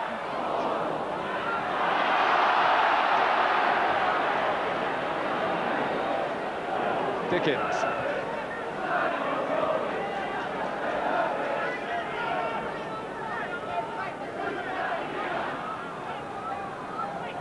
Trying to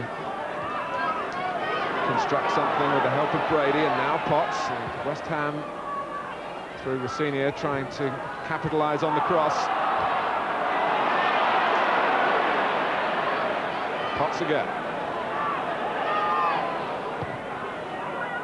A free header down from Rossinier.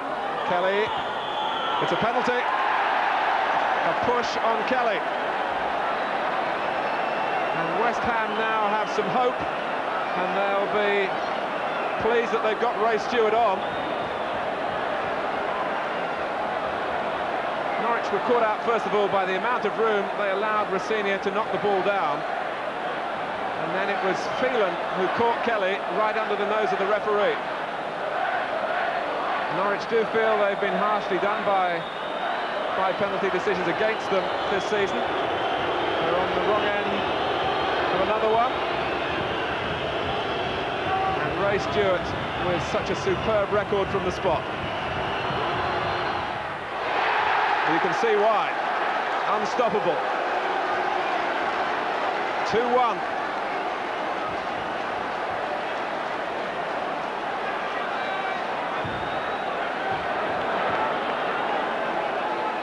Powered into the corner. And Ray Stewart, by my reckoning, has now scored 84 goals in League and Cup for West Ham. As a defender, that is simply extraordinary. And most of them have been penalties.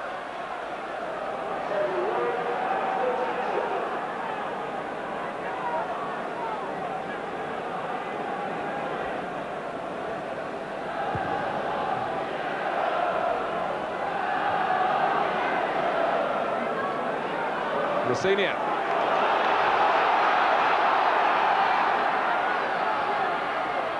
Ham really with something to bite on now.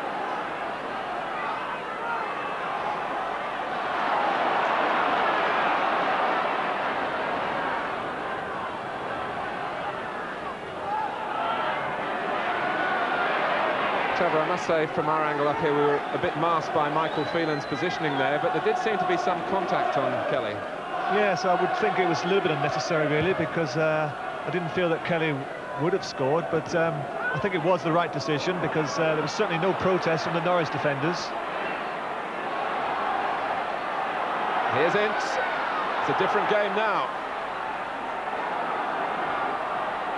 Kelly. He was the culprit that time.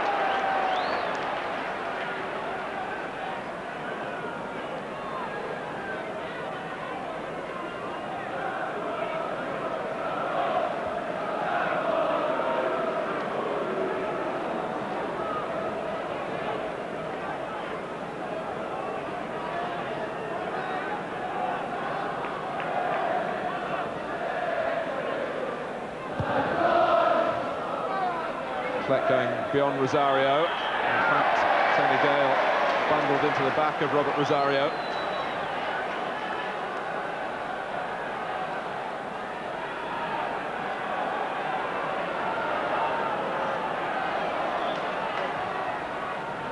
Rosario with a header from Crook's free kick.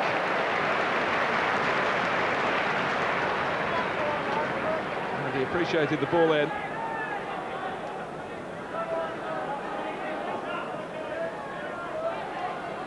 West Ham just making sure they were concentrating at the back, but they still allowed Rosario to get there first.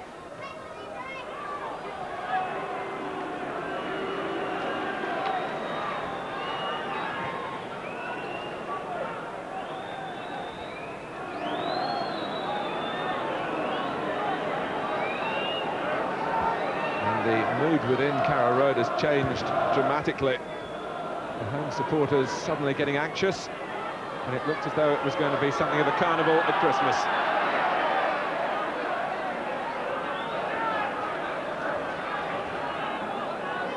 West Ham are looking to make their second substitution. Kevin Keane waiting for the right moment. And the ball goes out of play.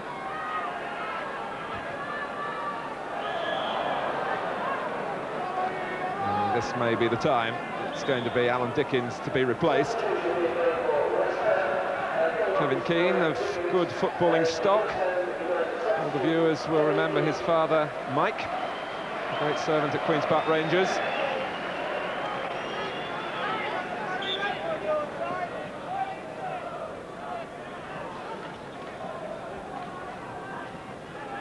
And so Keane's arrival with 15 minutes to go.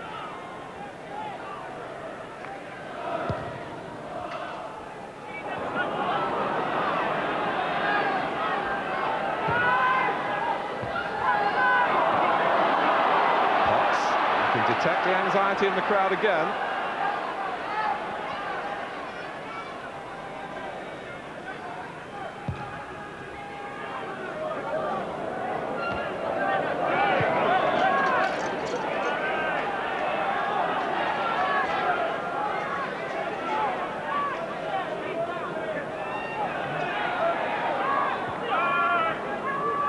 Stewart.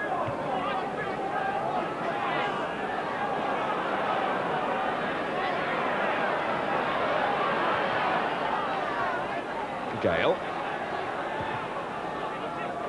Ince went in bravely because Putney had raised the boot then. No need to stop the play as West Ham still have the ball. We'll be hoping to put it to good use to continue the comeback.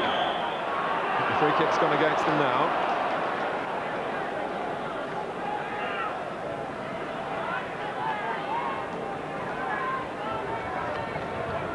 With Keane coming on, they've slightly changed the tactics, West Ham. Rather than play 4-4-2, they've now gone to a 4-3-3 system. Actually, Trevor, it's the same position that you found yourself in your game yesterday at Aston Villa.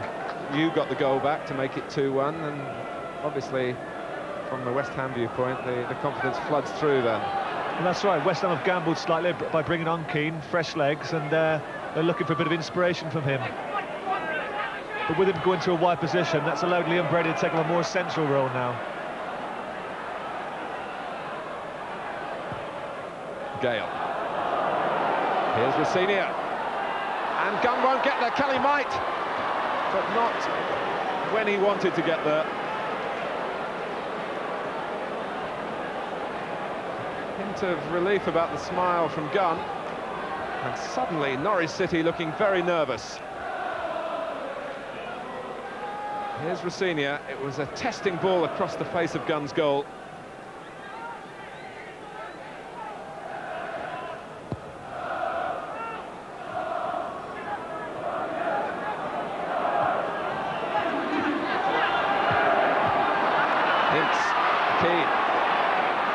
Brady, players to his left, including Paris, and then Devonshire beyond him.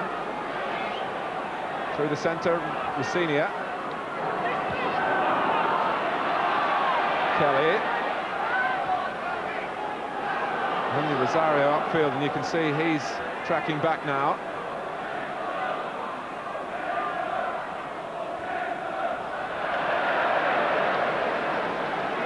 Well, it's a game that's lasted the distance, because the possibilities here that West Ham could level it up and spoil the Norwich Christmas, or that the way Norwich have played in the second half, they might find space to gallop away to seal the victory with a third goal.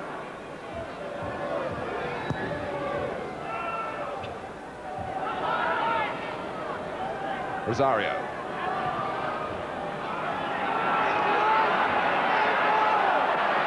He's still full of battling. Gale. Rossinia's offside.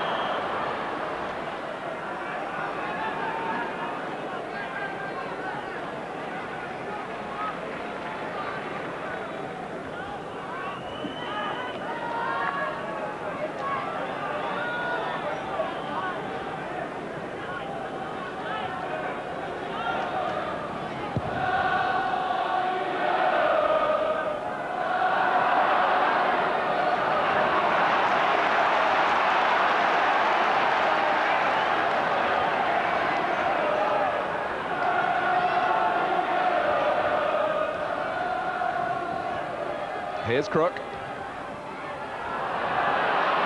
And McKnight almost getting too close to his own player there, Paris. There wasn't much distance between the two of them at the end of it, but this time it was safe enough for West Ham.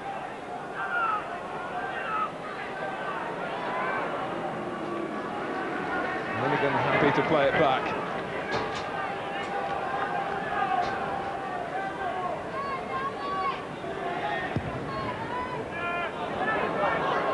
Rosario's flick. Just won't drop where Robert Fleck wants it.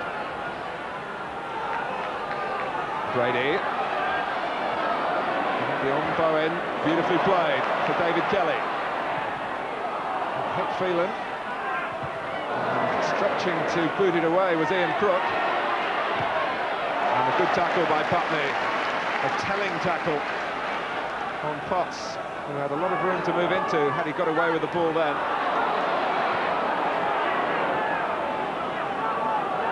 Stewart. All credit to West Ham. They looked out of it, 2-0 down, 2 goals conceded in 7 minutes at a crucial stage in the second half. The captain, Alvin Martin, off ill. And he wouldn't bet against an equaliser. Stewart. Rossinia, who's becoming more and more of a handful for Norwich. Isn't the best pass he's played, though. Devonshire has competed well to win it back. Paris. Gale always prepared to link up further forward. George Paris as well. The flag has stayed down. West Ham have a corner.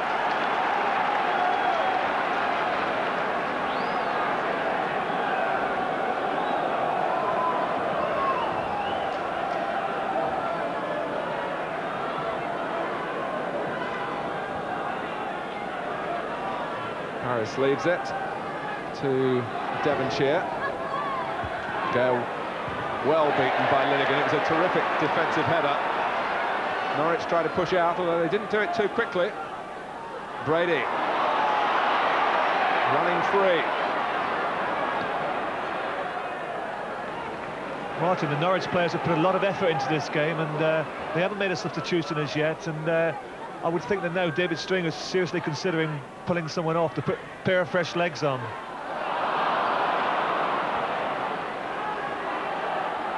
Phelan. Smuggled away by Putney. Rosario. Phelan stopped by Stewart. Norwich still pushed into their own half of the field. Ince.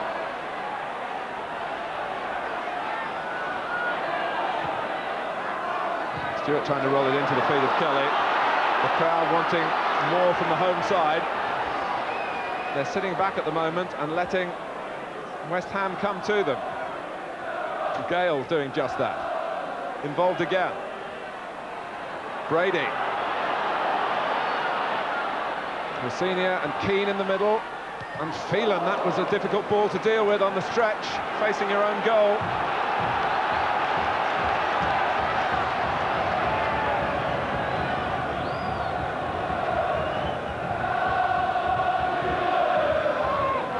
Paris. A lot of room though for Mark Bowen. And Norwich have plenty of players to their right. Bowen involved again. Fleck lets it run on for Crook, and possibly it wasn't the right decision because West Ham are now back.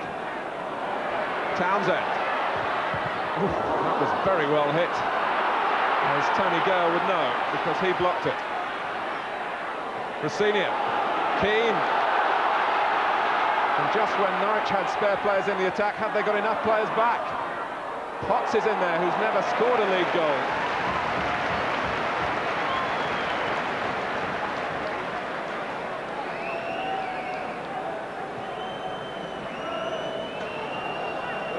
Well, Butterworth on the left, and Alan Taylor continue to warm up.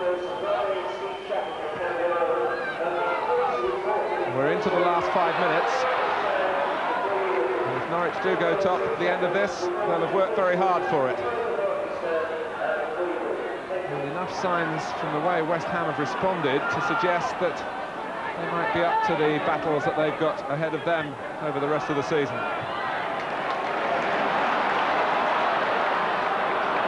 Gordon. Brook is offside.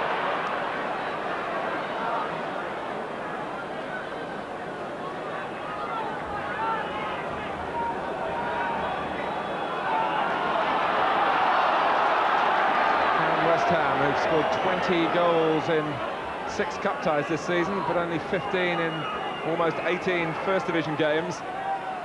And they nick another one here, which would mean a lot to them. Wouldn't take them off the bottom, but it would be a barometer of the spirit in the club, the fighting spirit.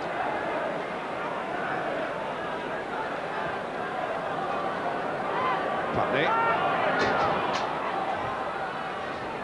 There's Fleck.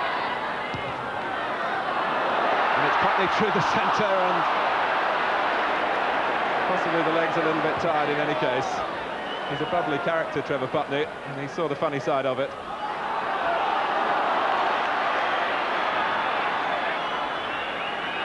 Keane.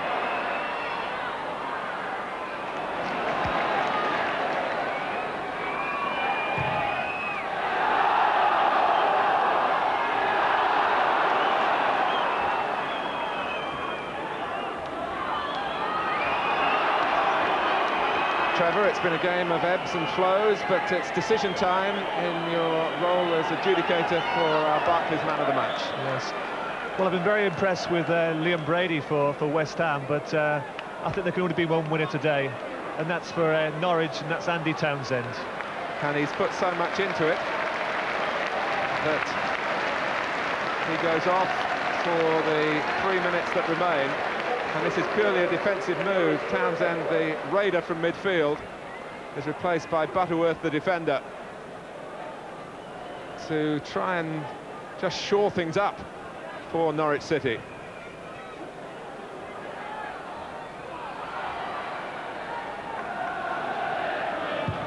Ian Butterworth, a regular for most of the season until he lost his place through illness.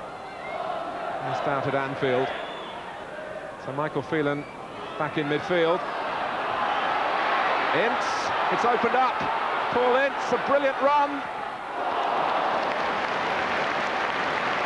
Had that ended in a goal, I think we'd have worn the videotape out showing it to you again and again. A tremendous show of enterprise. In the end, he just lost his way, although he still managed to get in the shot. Brady. Anxious times these for Norwich City.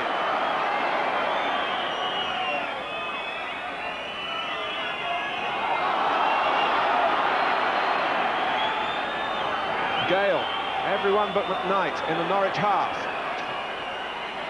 And the team that will lead the First Division, if the scoreline stays the same, are hanging on against the bottom club.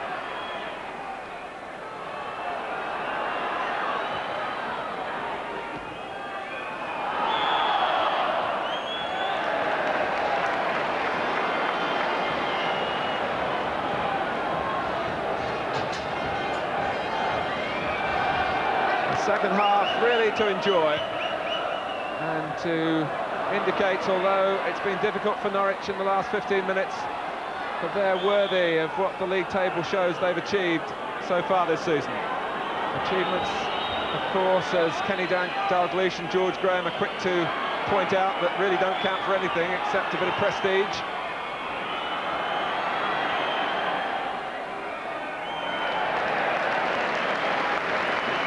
Trevor, it's very open and it's a really leading question, but do you see Norwich as good enough to win the championship? Well, the only game I've missed this season actually was against Norwich here, so it's the first time I've seen them live and I've been very impressed. But I've said all along that I think Liverpool win the championship, with Arsenal their most serious challengers. But I honestly think that Norwich can sustain this challenge and stay amongst the leaders. And West Ham, can they stay in the First Division? Well, they've certainly played their part in a good game here today.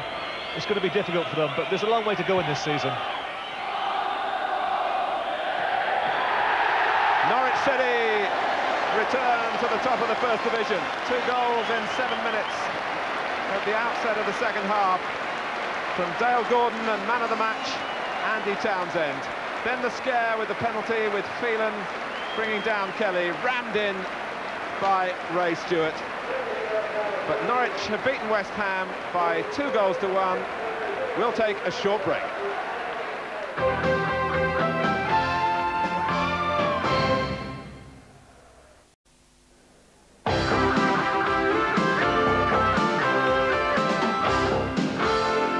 Welcome back. Well, they've been inviting us here for a couple of months. We came, we saw, and Norwich duly conquered. Let's have a look at the top of the First Division. As you can see, they've got their 2-point lead back over Arsenal, but just look there, the threat of Liverpool and Everton. The bottom of the First Division, you can see that West Ham 3 points adrift from Charlton, who they play next week, and really West Ham not as bad as that position suggests. Well, as Trevor Francis said, Andy Townsend is the man of the match. Now, he's one of the players who are down in the dressing room area now with Jim Rosenthal. Yes, Elton, thank you very much indeed. We're all down here. Andy Townsend, Barclays man of the match. Very well done indeed, and a good 3 points and a welcome home performance, I would think. That's right, yeah. We've been due a home win now for a while, so yeah, we're pleased. We had a bit of a spell there second half where we couldn't get out of our own half, but you know, yeah, in the end we got the 3 points, and it's just what we wanted. Terrific. Mickey Phelan, you've spilt blood for your club today. 1 or 2 doubts about the penalty, perhaps? No, I think in the end it was probably fair. We come out winners, so we're quite happy, really. The game went well, really. We thought we entertained quite well, and it was end-to-end stuff, so I think everybody's happy. And a lot of credit to West Ham for the way they battled back. Yes, they're always a team that will always play football, and that suits us, and credit to them, they came here and they played. And Dale Gordon, you said it all running. I mean, what was your view of your goal? The keeper really committed himself and let you in with a chance, didn't he? Yeah, that's right. It's a bit surprised the keeper came, actually, and just took it round him and just squeezed it in the narrow angle. But pleased with that, I think, because a lot of players might have missed from there. Yeah, I had visions of it slicing off my right foot, you know, into the stand, but it's nice to see that one go in, so it's nice, it's great, yeah. Right. Mickey, let's come back from you. I mean, as skipper, and the country would have watched you today, and they'll be asking, can they keep it up? I mean, can you stay top in 89? Well, the way we're playing at the moment, the confidence is high and everything. I think we're up there on merit, and we're just going to give it all we've got right to the end of the season. It's a pleasure to come to Carrow Road. Thanks for joining us so quickly. Thank you. Thanks, Jim. Cheers, mate. Yes, it has been. Thanks to everyone here. Norwich's first home win since October the 22nd. Now, we've got 2 games in the new year, New Year's Day. It's Manchester United against Liverpool. The following day, at the slightly later kick-off time, it's Arsenal against Spurs. So join us for those 2 matches. From all of us at Carrow Road, bye-bye.